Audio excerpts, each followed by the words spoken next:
Hello and welcome to Who Are You, the Bobcats you know, the stories you don't. I'm your host, Joel Vanner, inside the podcast studio at Quinnipiac University School of Communications, and I'm joined today by my guest, Noah Sussal. Noah, welcome to the show. Thank you for having me. I'm excited to be here. I'm sure you could guess by the name of the program what my first question to you is going to be, and that is, who are you? Yeah, so my name is Noah Sussal. I'm currently a second year in the 3+1 accelerated dual degree program here on campus as a double major in finance and accounting. I serve as a resident assistant, and I serve as treasurer on a few different e-boards across campus. Finance and accounting sounds like a lot of math, which was not my favorite subject in school. But actually, let's unpack that. Yeah. Where did your interest in business start? Yeah, so I think it really started in a lot of the different organizations I was a part of growing up, and kind of my interest I started to explore in high school. So growing up, I was very involved in Cub Scouts and then the Boy Scouts, and so that kind of had a lot of business components to it in popcorn sales, for example, which I'm sure you might be familiar with. And so just kind of going around the neighborhood. Were you the top seller? I'm not sure, to be honest. I think I'd cross like certain benchmarks, $500, $1,000, $2,000. So some pretty cool numbers. But I would really just kind of go throughout my neighborhood, knock on doors, annoy people, sell them popcorn. And it was a fun time. And then we got to have some nice celebrations at the end of it. So it was a good experience. But then kind of going through middle school and then high school, I started to get interested in investing, which is obviously the business world. And so it's really taken off too, right, lately. Especially, with new forms of investing in crypto, which is kind of some of the interest I've explored here so far. But kind of doing that really exposed me to that business environment. And so I just kind of would go down rabbit holes on YouTube and just watch people kind of talk about investment strategies and just new and upcoming technologies that could be implemented and all those sort of things. So it sounds like you kind of self-taught yourself entrepreneurship, interest in investing. That led you to business, right? And you chose Quinnipiac. What about Quinnipiac attracted you on the academics and business side? Yeah, well, I think my first exposure to Quinnipiac came from being so close to Hampden, having grown up in Cheshire. So growing up, I'd go to a lot of games, specifically hockey and basketball, just because those are two sports that I really enjoy watching. And so that was like my initial exposure. And then as I kind of went through the college search process and looked for schools, the 3+1 program at Quinnipiac really appealed to me because of the ability to get a bachelor's degree and a master's degree in a traditional 4-year track. And that's something that I've now been able to expand to 2 bachelor's degrees, hopefully, and then a master's degree in my 4th year. And then kind of just seeing the different opportunities that Quinnipiac has for business students too. So the Game Forum, for example, really appealed to me as well. And that's the Global Asset Management Education Forum. Yes, it's the largest one. Largest student-run financial conference. So that's the 15th one is taking place this year in New York City this spring. So that's going to be a really awesome experience to participate in again. We've had a couple guests on the show who have done that, and it sounds really awesome. So it's awesome that you're involved in that. The 3+1 program, tell me about your first year. You have 2 majors now, finance and accounting, and you'll get your master's degree in your +1 year. How did you become acquainted to college, being so close to home? What was that experience like for you? And then also balancing the academic part of it. Right. Yeah, so I think kind of when I transitioned to school, the most important thing to me was to make the most of the college experience, which is kind of broad. And so the way I was able to do that was by really kind of separating like being so close to home from being at school. So I would still contact my family. We'd talk a couple times a week and catch up, but I wasn't necessarily going home all the time. So I tried to spend, I think, all but one weekend at school, which was really good just for my personal growth and helped me transition in. And then kind of doing that kind of let me focus like very specifically on school and start to expose myself to like the academic environment and learn what works for me and what doesn't, and kind of build on that. And then expose myself to the other parts of college. So extracurriculars, and just being able to meet people and try new things and have new experiences. And just kind of over time being here, I was able to just figure it all out, and it's been really successful so far. What academic-related extracurriculars have you been able to take advantage of so far? Yeah, so the two e-boards that I serve on are Quinnipiac Blockchain, which is an organization that I helped to kind of rebrand and restart last year. So I serve as treasurer for them, and I also serve as treasurer for the Business Analytics and Information Systems Society. So fortunately, those two organizations are kind of in the same realm of, new tech. And so we work very closely. And so being able to serve as treasurer for both has been a really good experience between conferences and different events we've been able to put on together. And then in addition to those, I have participated in the game forum, which I am participating in and volunteering for this year. And what is the Quinnipiac Blockchain Club? Because I know it's fairly new, and someone may not know what blockchain even means. It's totally right. It is relatively new, and a lot of people don't know what blockchain is. And so the organization started off as kind of the crypto club, right? So people would come together and just talk about crypto, do research, just have a conversation. And then when I got involved in it, and some of my peers from last year, we sat down and we were like, look, we have this really good foundation, but we want to focus on the technology of blockchain and what we can actually do with it in terms of a student org and research and other initiatives, and kind of separate that from just talking about crypto. And so our focus was on really separating that stigma that's there, where people assume blockchain is crypto, when in reality, blockchain's a technology and crypto is just a use case. So kind of putting together different initiatives, so research projects, for example, to break down what blockchain is, and then actually talk about the different use cases, such as crypto or healthcare or AI. It sounds very applied to what you're learning in your courses you get to take into this real world experience in this organization. You're only a second year student, and we usually have students on this podcast who are upperclassmen or even graduate students. How did you become so involved in these organizations so early in your time here at Quinnipiac? Yeah, so I kind of talked about before, like my mindset transitioning onto campus and really being immersed in the community and environment here and trying to expose myself and stay grounded here and figure everything out. So I think when I came to campus, like I was super nervous and unsure, and I really didn't know what was going to happen. But I also kind of figured everyone else was in the same boat. And so I definitely wasn't alone, even though people don't necessarily talk about that side of things. So I think my approach was really just to try everything that I was interested in, or even things that I wasn't interested in, because who knows what the result would be.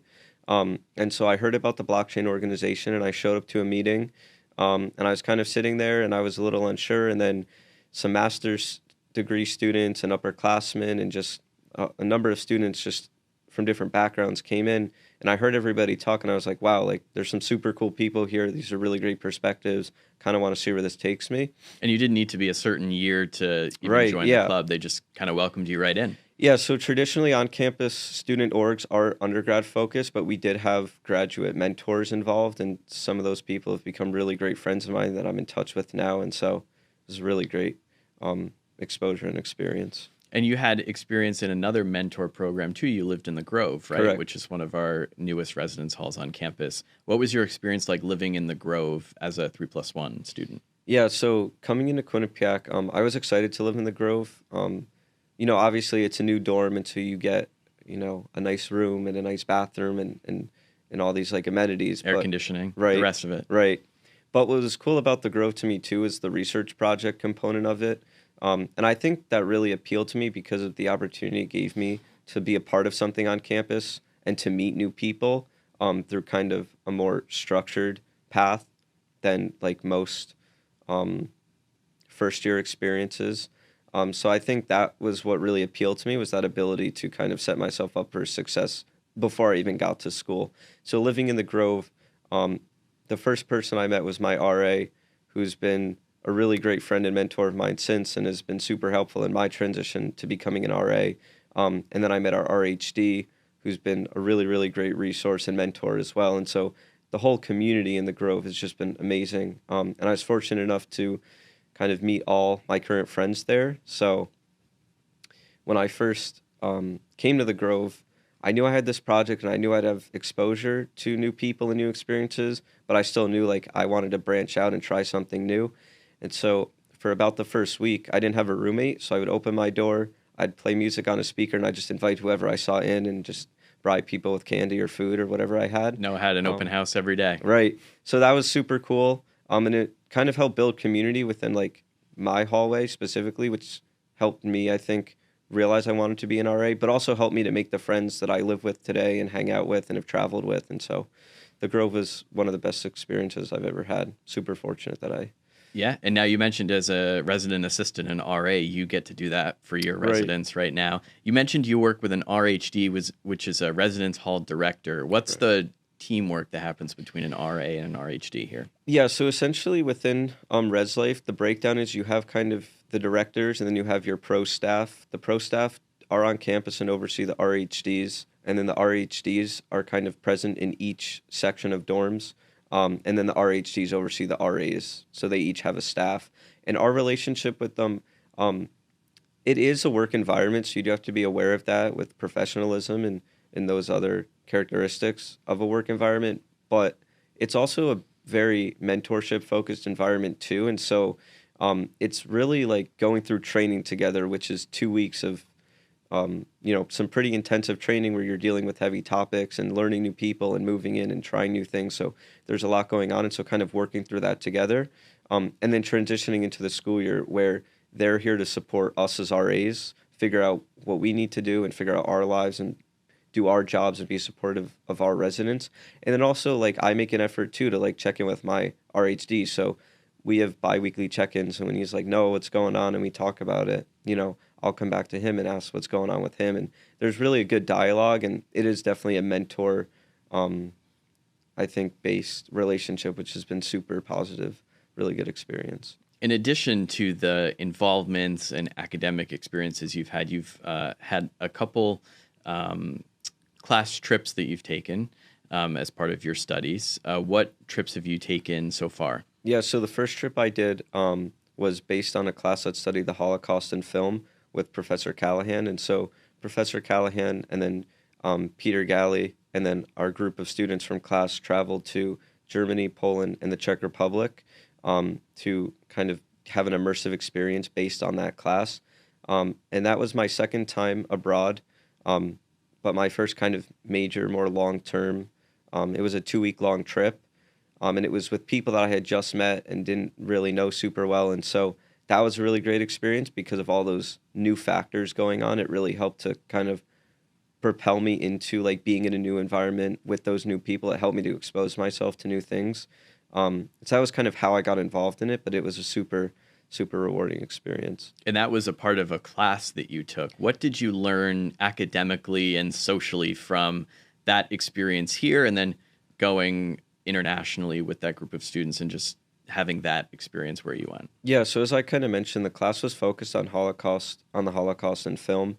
But I think what was kind of one of the most eye-opening parts to me, in addition to kind of learning about the Holocaust, which is something I've studied throughout middle school and high school a lot, was the exposure to different perspectives of people that aren't just business majors, especially in such a heavy topic setting. And so being able to be in that environment with people who are majors in the School of Communications, some in the School of Business, and just other schools across campus, I think really led to some super valuable discussions and perspectives. And then, eventually some really valuable experiences on that trip. And you were also a part of a delegation that Quinnipiac sent to the Oxford Consortium for Human Rights and New Technology. Tell us how that experience came up and how that kind of connects to your finance and accounting and business background too. Yeah, so I was initially exposed to that opportunity by being part of the Albert Schweitzer Institute, ASI as we call it. And so ASI is a really amazing on-campus organization that does a lot of human rights work. And so kind of through ASI, they've worked with the Oxford Consortium for a number of years now, and they send a few delegations a year. And so they have one in the spring, one in the summer, and one in the fall. And the summer one is focused on the integration of human rights and new technology. So being involved in the blockchain organization and in the base society and just kind of my majors in the business world in general, I knew that I really wanted to kind of pursue that because volunteering and community service is very important to me. And that intersection, I think, was a way to kind of explore that. And additionally, the opportunity to travel and kind of have that immersive experience abroad really helped bring everything together and make it something that was appealing to me. What advice would you give to current students or students who are transitioning into college life who want to get involved, but maybe it's not something they have experience with? They don't know if they have those time management skills. How should they get started so that they can find success and be open to opportunities like you have so far? Yeah, I think the most important thing is to be open-minded in everything you do. So in the experiences you have, the people you meet, the opportunities that you come across, really like look at everything through a number of lenses and just with an open mind, and think about, even if it doesn't interest me, could it interest me, or could it have a positive impact on me, and kind of run with that. And so, if you're coming into school and you want to focus on exposing yourself to new things and building structure, right? Focus on those organizational skills, and then look for opportunities about that. Reach out to the on-campus resources and just kind of run with that. And just whatever you're looking to accomplish, just take that mindset to it of being open-minded and really immersing yourself and appreciating different perspectives, and just kind of take it and run with it. And don't do it alone, right? Do it with a community, Right. with your peers that you meet in class. Right. In Always your reach out to other organizations. people. There's Yeah. always going to be someone that's kind of going through the same thing you are. Probably potentially. quietly. Maybe Right. you don't even recognize it. But, I talked about coming into campus and not really knowing what I was doing. And that wasn't something that, people necessarily talked about, but we all kind of knew that we were a little bit nervous and a little bit scared and confused. And I kind of just tried to remember that when I would like go up to people I didn't know and introduce myself and start a conversation. So I think just being open-minded is the most important thing you can do. And being a citizen of the world, too, which you've done so far Completely. in your experiences here at Quinnipiac. Yes. Well, Noah, thanks so much for joining me on the show, sharing what you've done so far, and look forward to hearing about your future successes here to be continued. Thank you so much for having me. If you enjoyed today's episode, be sure to subscribe and share, and find other episodes on Apple, Spotify, and YouTube podcasts. Until next time, when I ask my next guest, who are you? I'm Joel Vanner. Bye for now.